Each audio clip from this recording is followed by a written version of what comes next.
To add or remove excluded apps to clean memory in Samsung Galaxy S21, S21 Plus or S21 Ultra, open settings, swipe the notification panel, and then tap settings icon,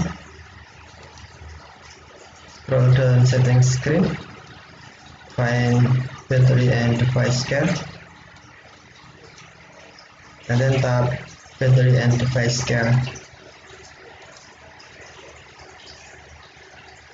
and then select memory,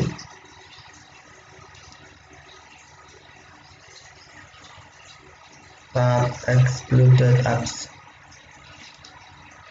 To add excluded app, tap plus icon and then select app you want to exclude it. For example,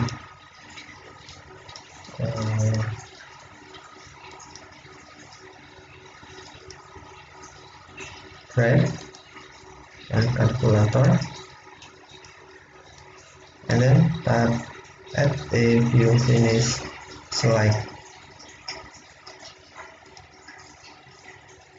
Okay, calculator and Drive was add in excluded apps. Memory usage for these apps won't be checked. And then if you want to remove, tap more icon or three dot icon and then select remove, check app you want to remove, for example, and then tap remove. Okay, thank you for watching, have a nice day.